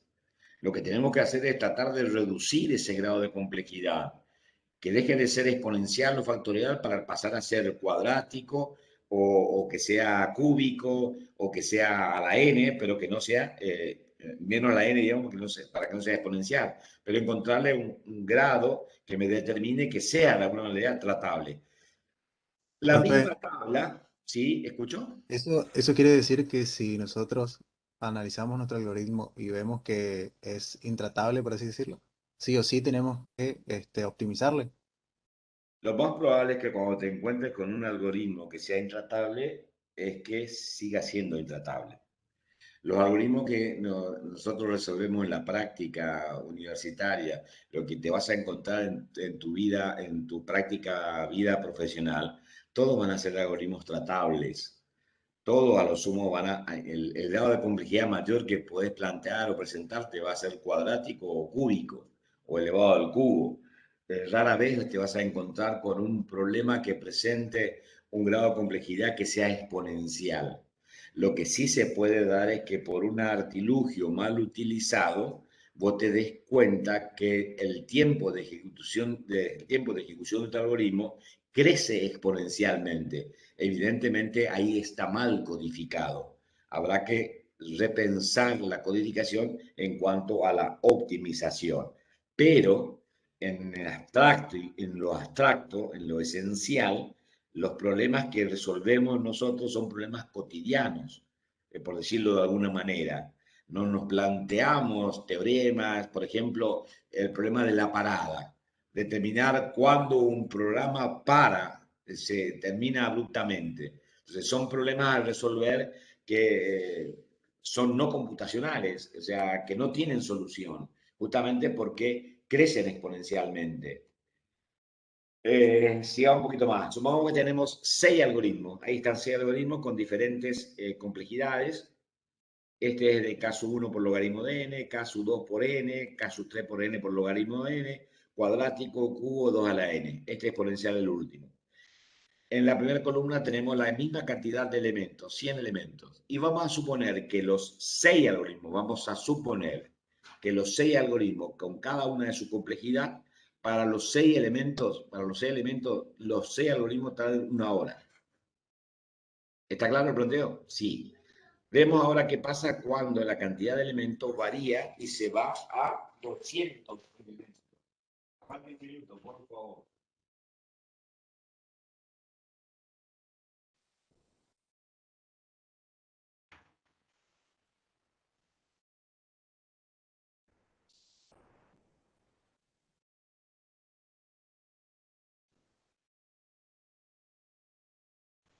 Sí, seguimos. Le decía, suponemos entonces que los 6 algoritmos con sus distintos grados de complejidad, con 100 elementos tardan exactamente 1 hora. Una suposición. Ahora vamos a analizar, de acuerdo a la aplicación de la fórmula en cada uno de los grados de complejidad, cuánto tardaríamos con 200 elementos. Lo que estamos haciendo básicamente, lo que les pido que hagan es reemplacen el n200 en cada una de las fórmulas. Si reemplazamos 200, vamos a tener el logaritmo 200, 1.15, el K, que es 200, se va a traducir a 2 horas, y así sucesivamente. Y vamos a ver, a recalcular la tabla de los valores y vamos a llegar a valores realmente exorbitantes. ¿Sí? Así también vamos comprendiendo entonces lo que es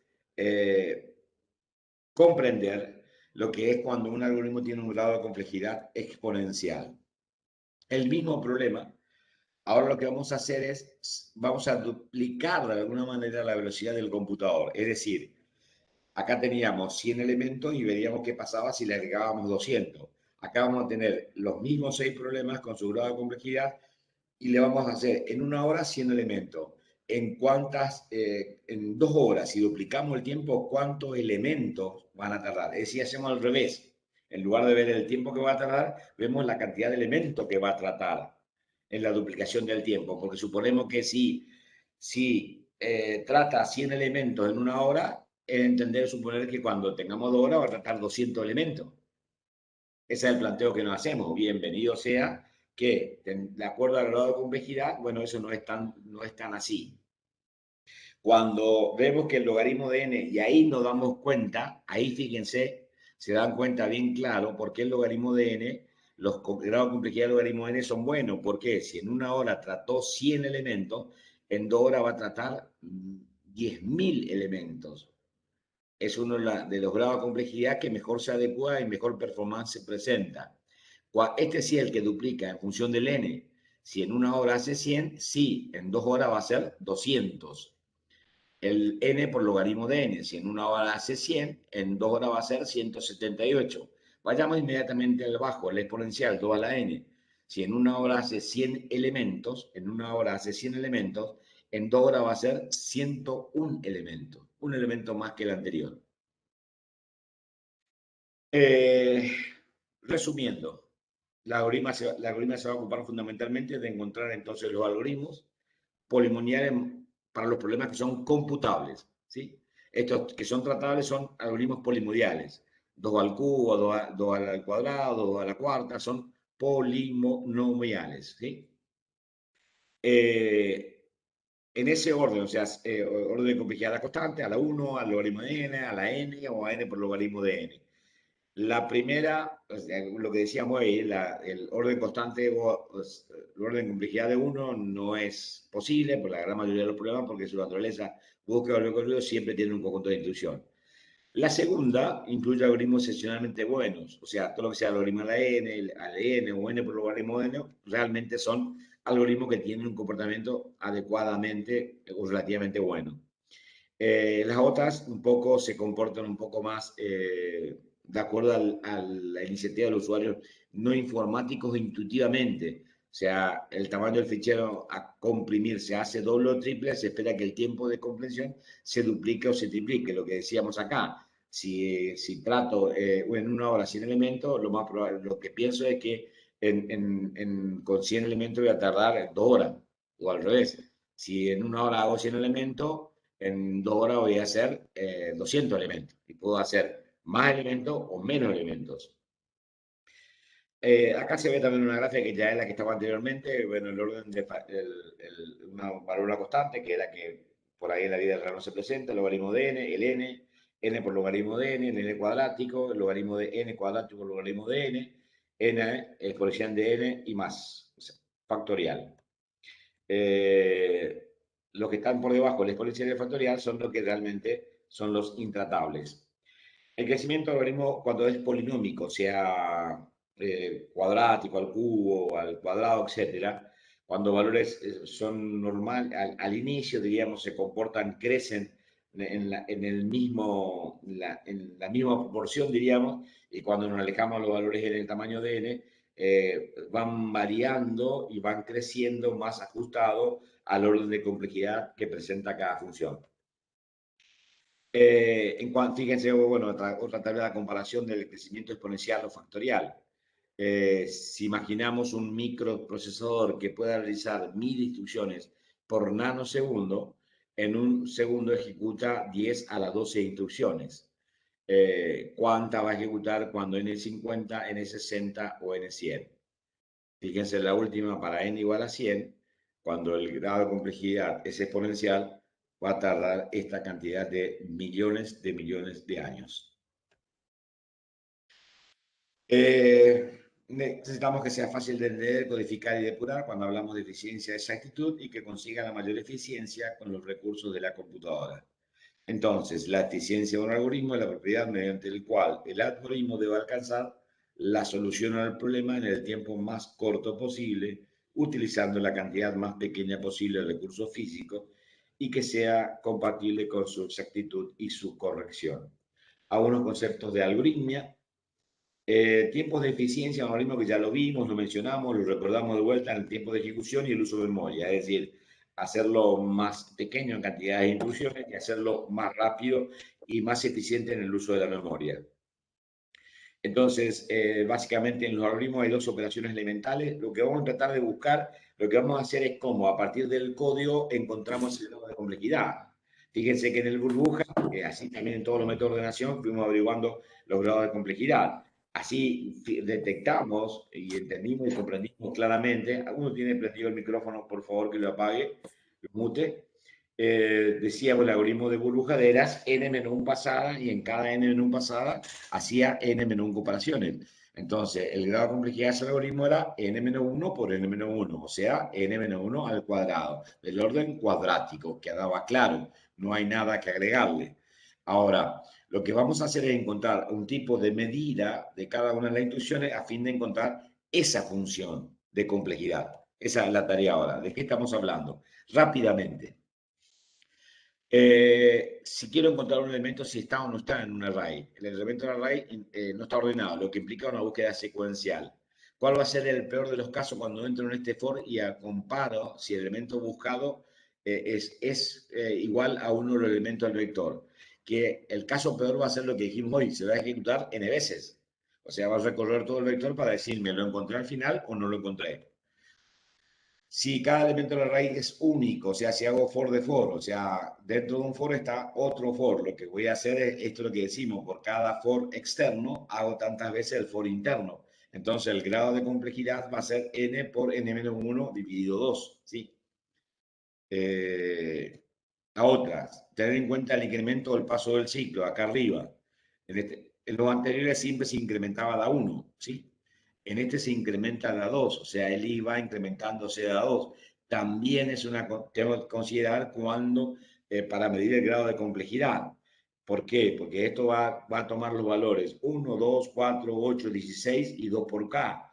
Esto va a ocurrir hasta que 2 por K sea igual o mayor que N. Es decir, que el ciclo se va a ejecutar 2 por K menos 1. O sea, básicamente es un logaritmo de 2K menos 1. O sea, el logaritmo de N. Tarda menos, diríamos. Estos cuatro métodos, el método 1, el método 2, el método 3 y el método 4, los cuatro métodos hacen exactamente lo mismo. O sea, dado tres valores, A, D y C, se analiza para determinar cuál de ellos es el mínimo. Tengo cuatro, es decir, el problema es el mismo y tengo cuatro maneras de resolver. Si miramos el primero para ver y entender qué hace, decimos, asignamos un valor al M, perdón, el mínimo, y después le preguntamos si B es menor que el mínimo, entonces movemos B, y si no, C es menor que el mínimo, entonces movemos C. ¿Se acuerdan? Este es el método de prepo, el método del supuesto. De prepo, al inicio suponemos que uno de ellos es el menor, en este caso A. Después está el método 2, el método 3, el método 4. Son cuatro formas de resolver el mismo problema. ¿Está claro? Bien, evidentemente las cuatro formas de resolver tienen distintos grados de complejidad y eso tenemos que darnos cuenta. De eso se trata la temática de hoy. De construir algoritmos que no solo resuelvan el problema, sino que a su vez sean eficientes. Analicemos cada uno. El primer método, el método 1. ¿Cuántas asignaciones hace y cuántas comparaciones? Realiza dos comparaciones, o sea, acá pregunta, B es menor que M y C es menor que M, siempre pregunta, o sea, siempre hace las dos comparaciones y al menos hace una asignación. Al principio hace una y si hace esto una sola vez al menos, y si esto se da, hace otra vez, o si esto se da, hace otra vez. O sea, al menos hace una asignación, en el peor de los casos va a ser 3 asignaciones. Entonces ahí ya nos damos una idea de la complejidad del método. Hace dos comparaciones y al menos una asignación. Este método, ¿cuántas comparaciones hace? Utiliza también dos comparaciones. Fíjense, siempre se pregunta, ¿A es menor que igual a B? Si sí, pregunta A menor o igual que a C. Si A no es menor o igual que C, pregunta B menor o igual que a C. Entonces, que hace al menos siempre dos comparaciones y de acuerdo al resultado de la comparación, hace sí o sí una sola asignación. ¿Se dan cuenta de eso? ¿Lo ven, no es cierto? Sí, se ve, profe. Bueno, el trabajo del algoritmo se va a medir por la cantidad de operaciones que realiza y no por la longitud del código. Método 3. ¿Cuántas comparaciones y cuántas asignaciones hace? Este va a realizar 6 comparaciones, porque fíjense, el punto y el coma hace que se ejecute cada una de las instrucciones. En cada una de las instrucciones hace 2 comparaciones. O sea que sí o sí se ejecuta 6 comparaciones, ¿sí? Y va a ser una sola asignación. Si se da esto, va a ser esta asignación. Si se da esto, va a ser esta asignación. O si se da esto, va a ser esta asignación. La asignación, por más que en el código está 3 veces, la va a hacer al menos una sola vez, y las comparaciones siempre van a ser las 6. Profe, en ese al menos una sola vez puede ser, incluso puede ser que se hagan 3 asignaciones como máximo. Como máximo, pero al menos va a ser Perfecto, una. entonces. Exacto, gracias. El método 4. En este caso, el método en sí va a recurrir una sola asignación, o sea, A menor que B y A menor que C, mueva tal cosa. Si no, pregunte si es menor que C, mueva tal cosa, si no, mueva la otra. Sí o sí va a ser una sola asignación porque son excluyentes y puede llegar a hacer las 3 comparaciones en el peor de los casos. Luego está, por supuesto, vimos que hay diferencias en los 3 métodos y también puede haber diferencias en las comparaciones. Si hacemos una modificación, ahora en lugar de comparar tres números, A, B y C, comparamos string de caracteres, donde, por ejemplo, podemos suponer que no tenemos una función que me permita ejecutar las comparaciones del string, sino que tengo que comparar carácter a carácter. O sea que si en lugar de comparar un número, yo tengo que comparar un string de carácter y para comparar ese string de carácter tengo que hacer carácter a carácter del string, la cosa se hace mucho más compleja. Aquel que tenía que hacer 6 comparaciones para 3 números, ahora tengo que hacer 6 comparaciones para cada string. Y cada string tengo que hacer las comparaciones necesarias carácter a carácter para ese string. Fíjense cómo se multiplica, cómo crece la cantidad de comparaciones. Se puede ir creciendo a 400, 600, mil y pica de crecimientos potenciales en cuanto a las comparaciones.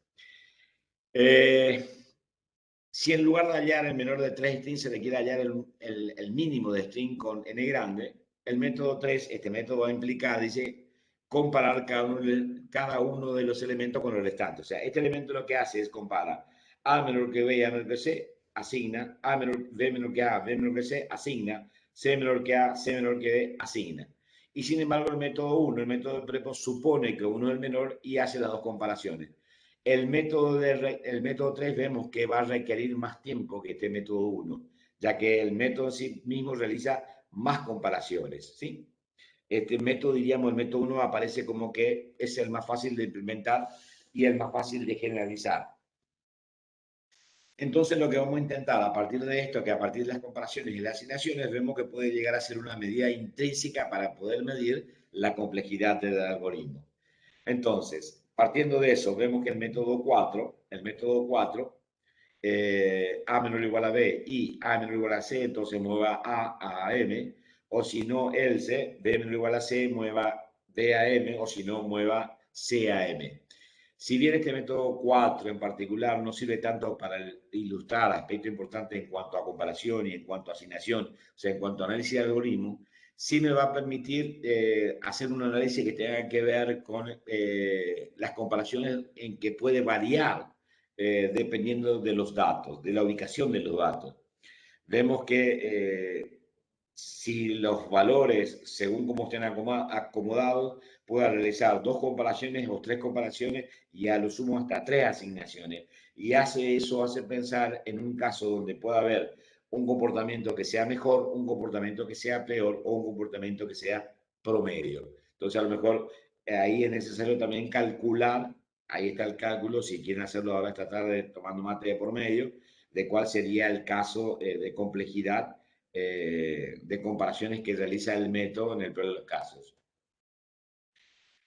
Programas eficientes en cuanto a la repetición de no cálculos innecesarios. Por ejemplo, si yo tengo que 2 por X por T es igual a A, y después le digo que es igual a 1 sobre A menos 1 más 1A sobre, ¿sí? En lugar de escribir en cada uno de estos paréntesis A menos 1, cambiar, reemplazar el valor de 2X por T. Escribirlo de esta manera, la que está en la parte de arriba es la correcta, escribir de esta manera, la que está por debajo la segunda vez, es la manera incorrecta. ¿Por qué? Porque esto va en la memoria, va a multiplicar 2 por X, va a multiplicar 2 por T menos 1, va a resolver ese doble producto y eso va a ser el denominador de este divisor. Y va a ir haciendo exactamente lo mismo por cada uno de los valores, ¿sí?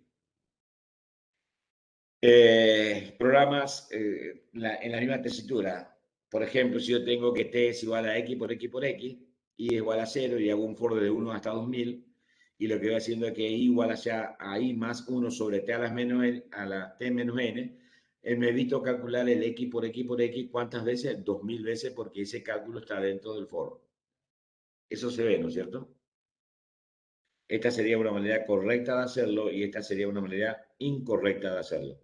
Guarda que hay mucha práctica en nosotros como alumnos resolver de esta manera, o sea, hacer la operación algebraica dentro del for. Y si esa operación tiene alguna expresión constante, lo correcto es hacerlo por fuera del for. En cuanto a la eficiencia de los bucles, el formato general de la eficiencia en cuanto a bucles se expresa mediante una función, el FDN. Por ejemplo, en cuanto a los bucles lineales, La sentencia, repite la sentencia, va a repetir el cuerpo del bucle, en este caso, n veces, o sea, va a repetir tantas veces como indica el bucle, diríamos, ¿sí? Entonces, todo lo que haga todo el conjunto de instrucciones que haga dentro del bucle, va a ser multiplicado la cantidad de veces que haga el bucle. O sea, de esa manera calculo la complejidad de ese bucle, multiplicando la cantidad de, por ejemplo, si yo tengo 3 instrucciones y saco que la cantidad de esas 3 instrucciones es 6 a la n, y ese for está dentro de un for que se hace 100 veces, va a ser 6 a la n por 100.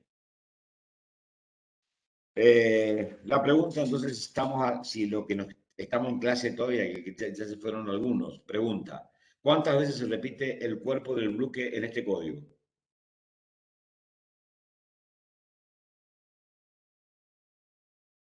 Lógicamente, ¿eh?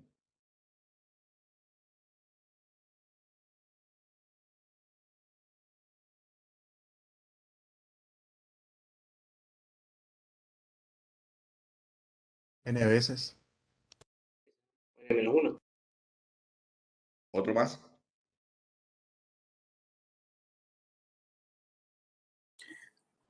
Una vez nomás.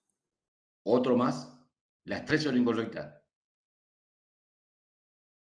Ni es n, ni es 1, ni es n menos 1. ¿Cuántas veces se ejecuta? Miren el código. Sí, no, es infinitas veces.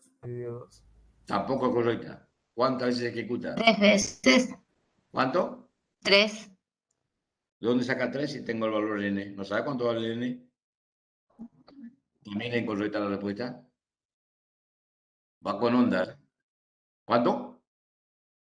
La mitad de n. Exacto. La cantidad de veces que se va a hacer este bucle es n dividido 2.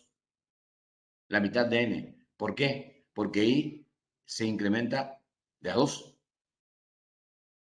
¿Se ve ahora? Sí, sí. Perfecto. Bucles algorítmicos. Tenemos 2 bucles. El primero es multiplicativo, el que está a mi izquierda, derecha para ustedes. El que está a mi derecha, izquierda para ustedes. Uno va multiplicando el i, incrementando a 2. El otro en un máximo y decrementando, también dividiendo a 2 hasta llegar a 1. O sea, uno arranca de 1 y va hasta menores que 1000, el otro arranca de 1000 y va hasta mayor o igual a 1. O sea que uno en lugar de crecer, decrece. Y ambos lo hacen de a 2. La pregunta es, ¿cuál es el número de iteración de cada una de las funciones? ¿Y cuál sería el grado de complejidad del algoritmo? Piensen.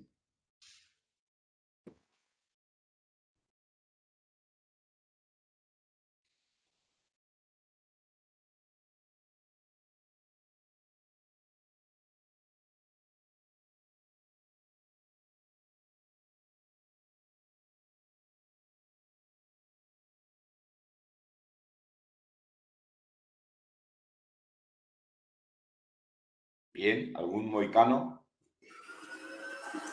Tiro una. ¿Cuánto? En el multiplicativo es igual a n sobre 2, porque va aumentando a 2, pero cuando se divide es n menos dividido 2 más 1, porque hay una iteración más cuando es igual a 0. Vamos a hacerlo, a lo mejor no quedó clara la pregunta. Si bien esta anterior era genérica, abstracta, o sea, la respuesta era la mitad de n dividido 2, esta respuesta es más específica. Acá hay un número, te pregunto, ¿cuántas iteraciones? En número. En una va a ser 500 y otro 501 iteraciones. ¿Otro? ¿Alguien más?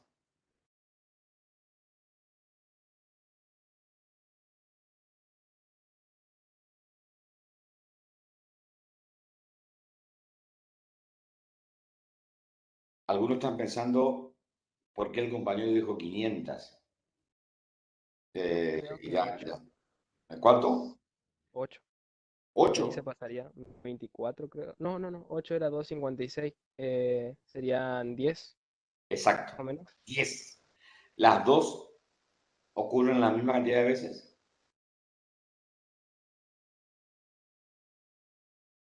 Los dos bucles.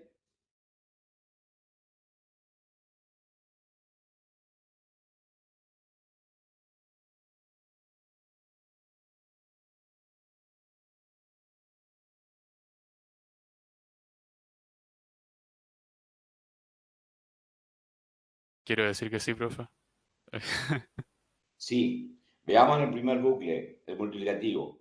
2, 4, 8, 16, 32, 64, 128, 256, 512, 1012, 1024. 10 veces. Lo mismo el que va dividiendo. Arranca en 1000, 500, 250, 125, así sucesivamente. Ambos tardan 10. ¿Sí? ¿Cuál es el grado de complejidad? Ahora sí es en forma genérica. Ahora tienen que encontrarme cuál es la función que me determina que, bueno, este algoritmo da 10 veces, este otro algoritmo da 10 veces, o sea, ¿de dónde obtengo ese número? ¿Cuál es la función que aplico para lograr ese número? ¿Cuál es la función de la complejidad algorítmica?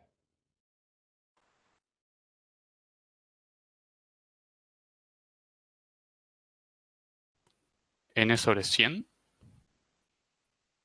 No. N sobre 100, N sobre 100, y hacemos la aclaración, no deja de ser una función N. Claro, Acordate de la primera claro, definición. claro. Sacamos lo multiplicativo, lo aditivo y dejamos la esencia en sí misma de la función del n. El orden del n es lo mismo que una función de n dividido 100. Entiendo. ¿Cuál es el grado de complejidad de esto? Ahí tenemos las 10 iteraciones, tanto para multiplicativo como para la división. Y finalmente ahí tenemos el bucle, la función logarítmica que va a ser logaritmo de n. ¿Sí? ¿Por qué? Porque una va a ir dividiendo en mitades y es binario, y ir dividiendo en partes es logaritmo. Seguimos. Para la iteración de los bucles, se hace la iteración del bucle externo por la iteración del bucle interno. Es decir, yo tengo el de burbuja, ¿se acuerdan? n-1 por n-1. De ahí salía el n cuadrado. Ahora me estoy dando cuenta de dónde sale el n-1 al cuadrado. De acá sale que la forma de medir la complejidad de los bucles anidados en las iteraciones es la iteración del bucle externo por la iteración de los bucles internos. Hay tres tipos de bucles anidados: los logarítmicos, los dependientes cuadráticos y los cuadráticos. Y ahí están las funciones. N por logaritmo de n va a ser logarítmico, n por n más 1 al dividido 2 va a ser dependiente cuadrático y n elevado a la 2 va a ser cuadrática. En cuanto a tiempo de ejecución, bueno, un tipo de resumen en cuanto a la velocidad, al ordenador, lo que decíamos que al principio se corrían en varios ordenadores, se medían los tiempos y se comparaban. Bueno, la posibilidad de hacer un análisis teórico, que es lo que estamos haciendo, redunda en beneficio de hacer una prueba empírica. Probar la ejecución de un algoritmo y anotar los resultados y comparar los resultados, eso se le conoce como una prueba empírica, desarrollo empírico. Sin embargo, a partir de la demostración de una teoría, que es lo que estamos haciendo ahora, un análisis teórico, también se puede demostrar la complejidad algorítmica. ¿Cuál es el resumen, la conclusión? Bueno, que es necesario contar con algún tipo de análisis teórico que me permita a priori determinar la complejidad algorítmica del problema. Entrándonos o profundizando un poco más el tema de la función. Si hay un tiempo de ejecución TSUN de un algoritmo, o sea, el tiempo de ejecución de un algoritmo es tanto. Ese dice que va a ser del orden de una función cuando existe una función matemática fn que acote a ese tiempo TSUN. Sencillo, ¿no es cierto? O sea, si hay un tiempo de ejecución n de un algoritmo basado en una función, vamos a decir que, bueno, hay una función matemática que acota en ese tiempo. Lo que estamos haciendo es decir, encontrar una función que me acote por debajo de una cuadrática, por debajo de una al cubo, por debajo de una exponencial. O sea, lo que estoy buscando es el grado de complejidad del algoritmo en función de la función que estoy, en este caso, demostrando, que sea cuadrática, cúbica, etc. Por ejemplo, si tengo dos funciones, la función t sub 1 en función de n, que es del grado del orden de complejidad de 2 por n, y el tiempo sub 2 en función del n, que va a ser del orden de la complejidad de 4 por n por n. ¿Se entiende? O sea, dos tiempos, un tiempo 1 y un tiempo 2. El tiempo 1 está asociado a una función del tipo 2 por n, y el tiempo 2 está asociado a una función de 4 por n por n.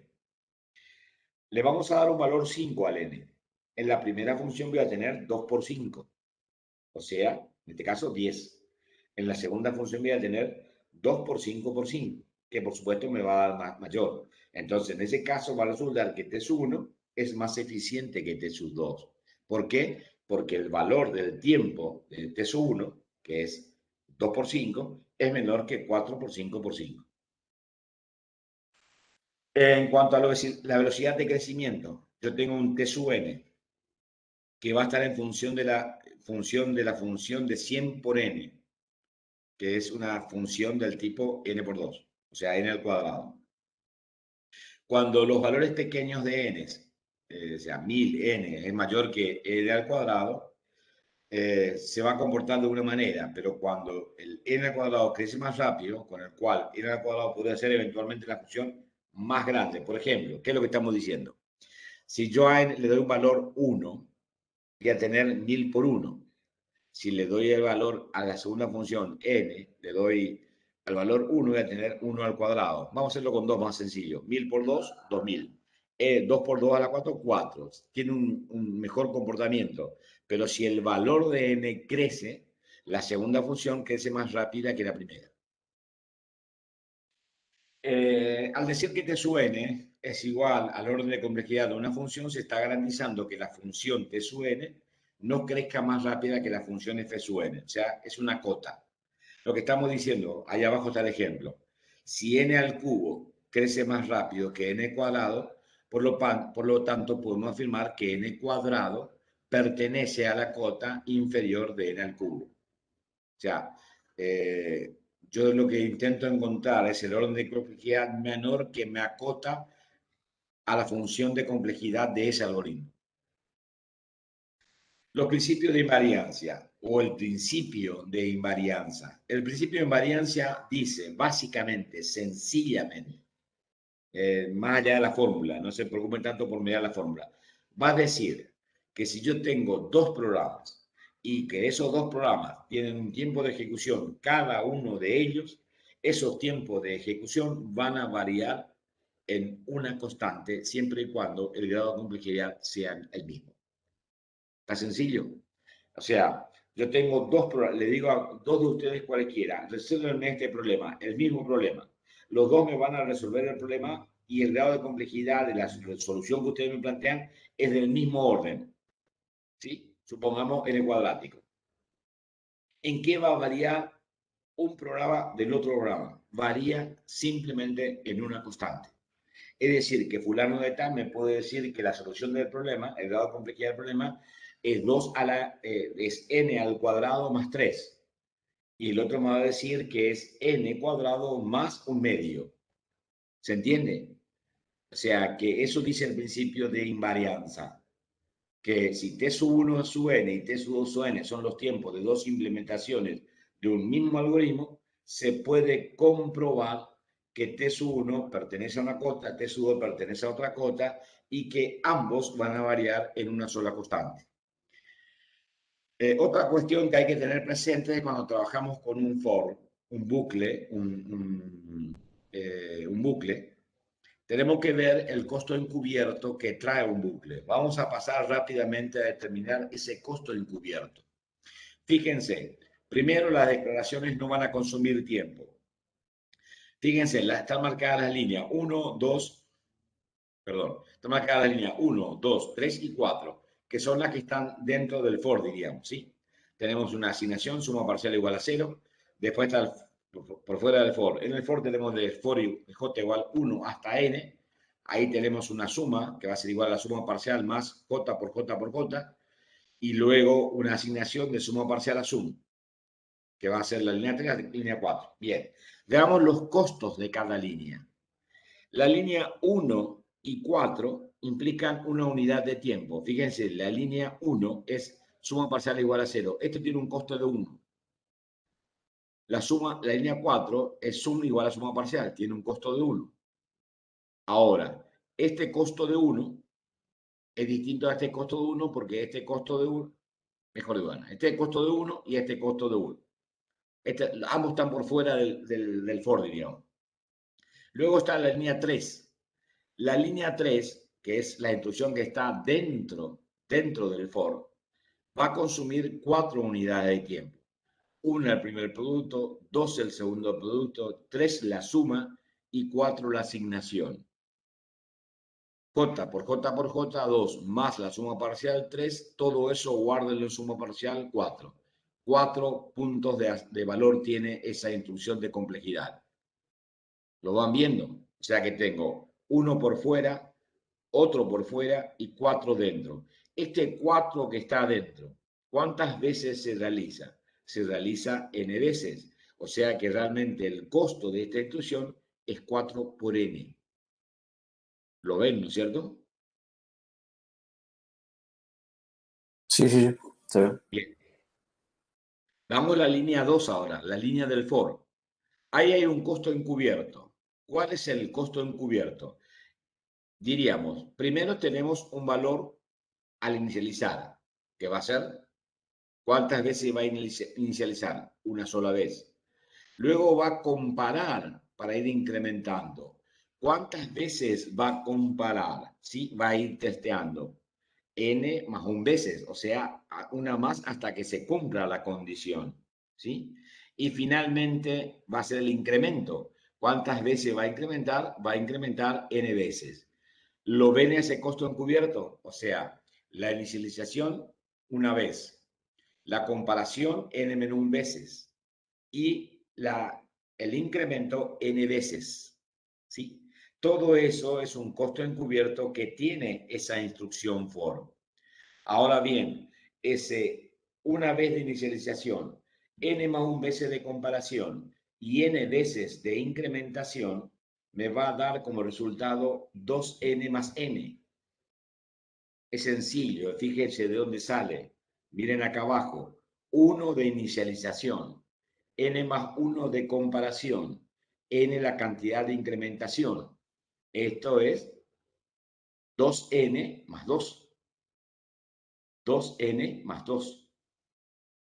Ahora bien, si se está ignorando los costos de invocación de la función y el retorno, este grado de complejidad de este bucle es 6n más 4. 6n más 4. ¿Por qué? Porque tengo 2 a la n más 2, tengo 2 asignaciones por fuera, que es 2n más 4, y las 2 veces que realizo, y el 4n que realizo por fuera. O sea, al 2n le sumo el 4n, me da 6n. Y las 2 asignaciones que están por fuera le sumo al 2, me da 2 más 2, 4. El total de complejidad de este bucle es 6n más 4. Preguntas, si es que la hay.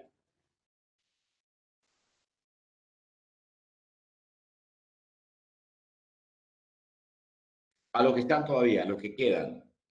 Y hago extensiva a todos los alumnos de esta manera o les pido que sean agentes multiplicadores. Si por ahí, por las casualidades, en el final,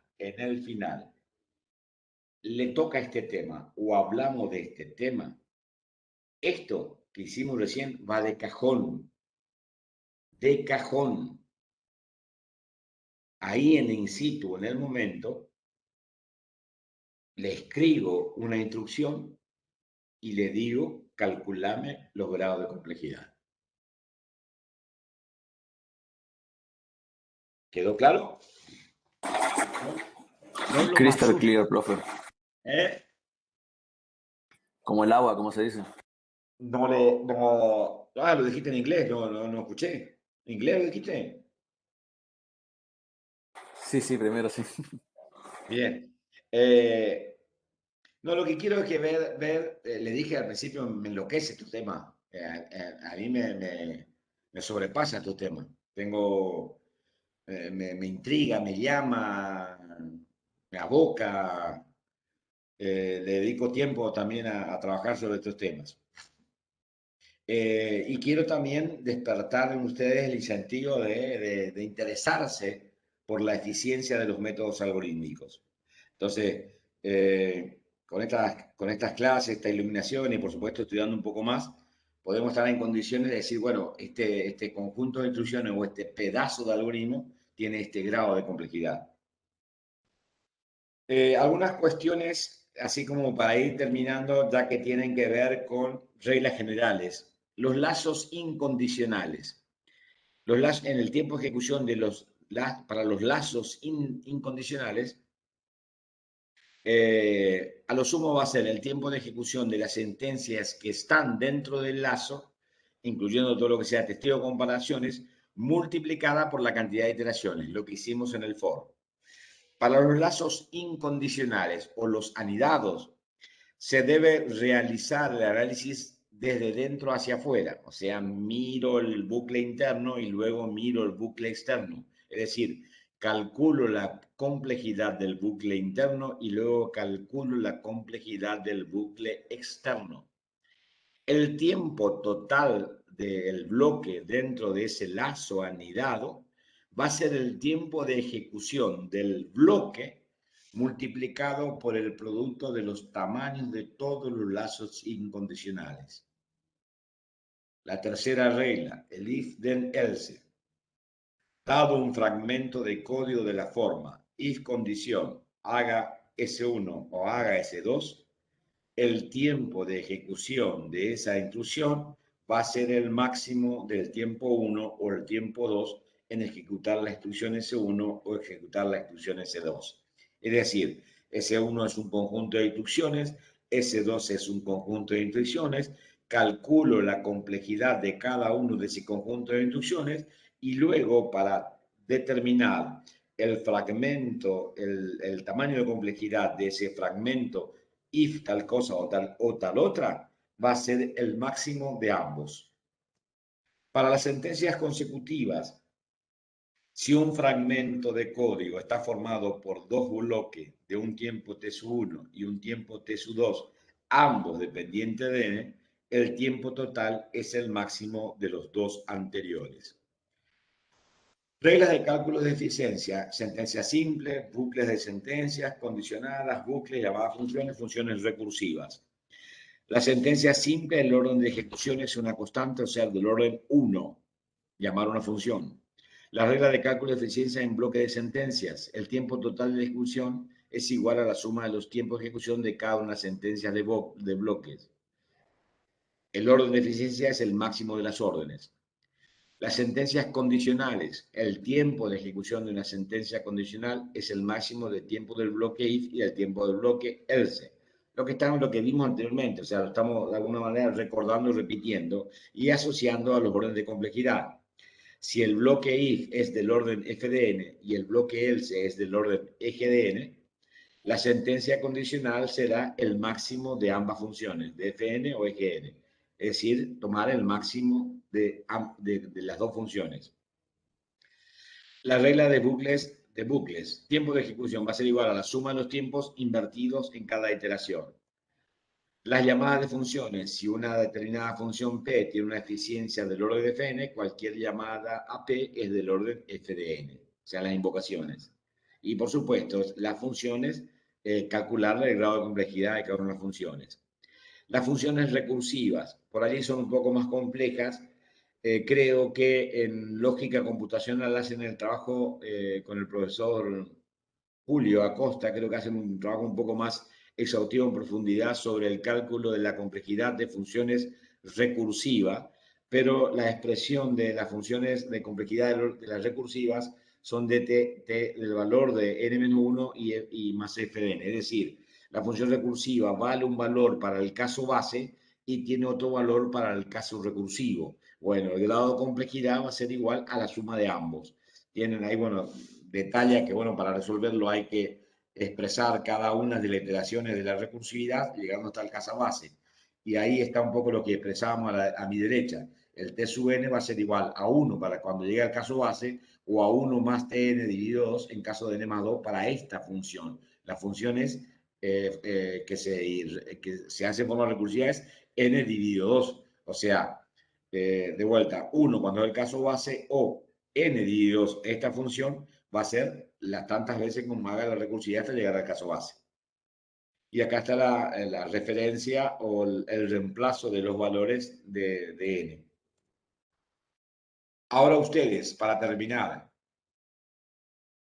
que es lo que yo les decía, si les toca en el final. Les dejo 3 instrucciones. La idea es que a vuelta de página, un par de días, tómense el que quieran, me van resolviendo y me diciendo, para A el grado de complejidad este, para B el grado de complejidad es este, y para D es el grado de complejidad este. Pregunta, gentes. Biografía, Peláez y Joyales. Peláez tiene muy buenas cosas realizadas en todo lo que sea eficiencia algorítmica. Ignacio Peláez. Muchas veces visitó la Facultad de Ciencias Exactas.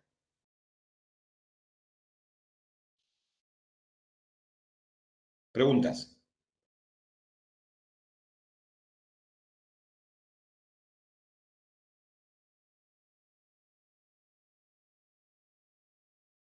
¿Siguen allí, sí? ¿O no? Sí, seguimos acá, profe. ¿Cómo están?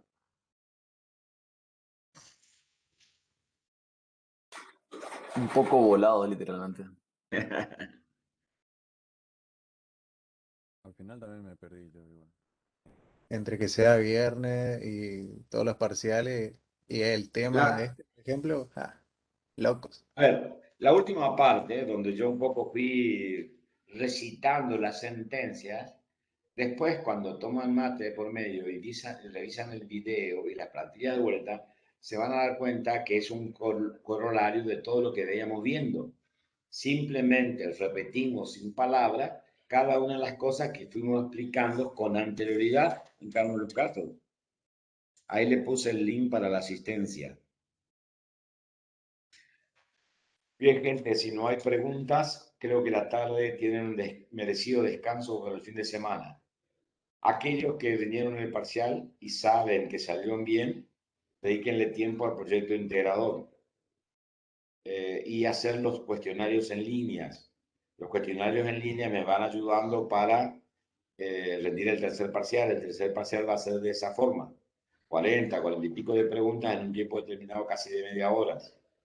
Sin repetición, sin navegación y bueno, o sea, por eso hagan el training, hagan la operatividad de hacer las prácticas de los test en línea.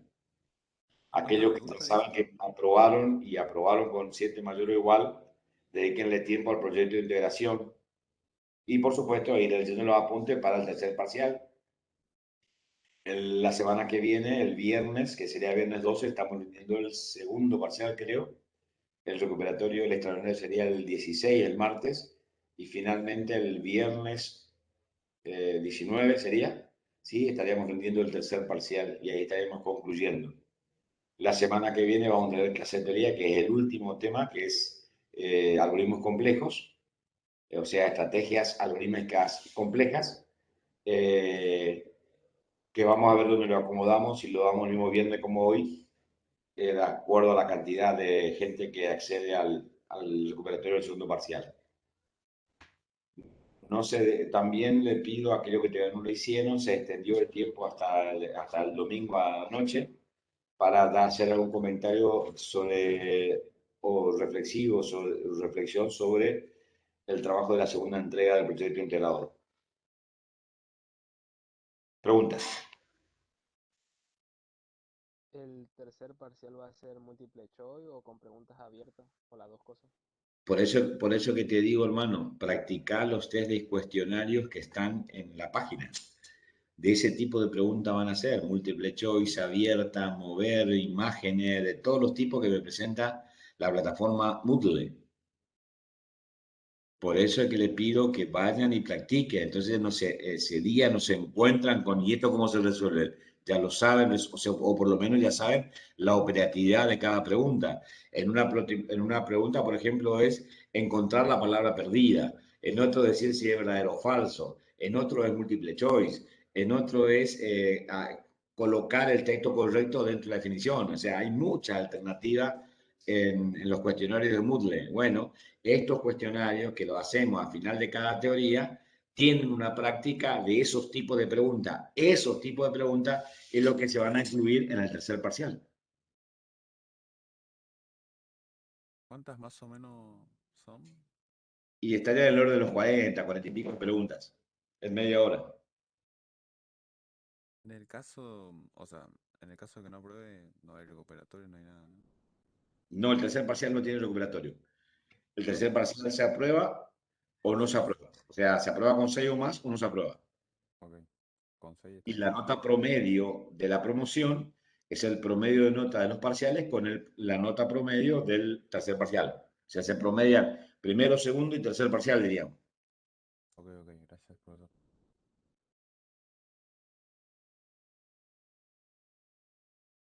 Sí, profe, si no aprobamos el tercer parcial teórico, quedaríamos como regular y tendríamos que rendir el final. Es exacta su apreciación.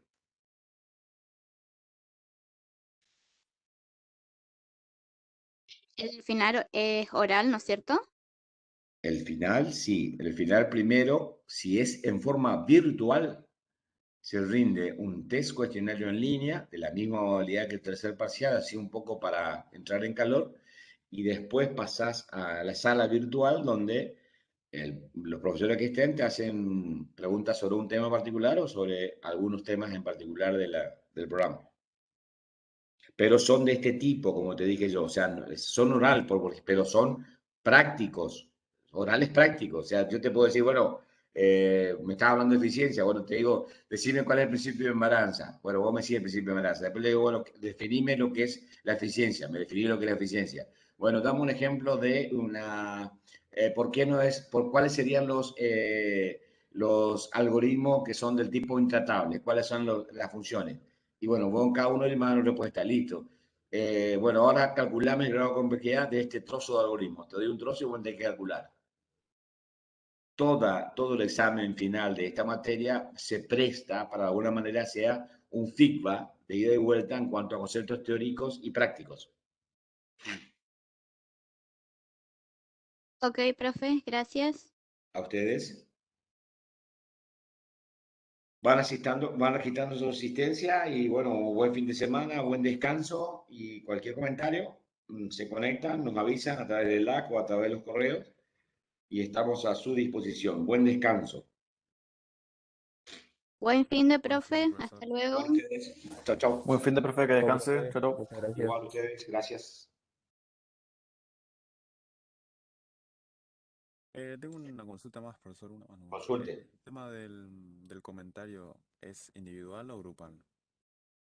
El comentario reflectivo es uno por cada grupo. Ok, muchas gracias. Buen fin de semana. Igual ustedes.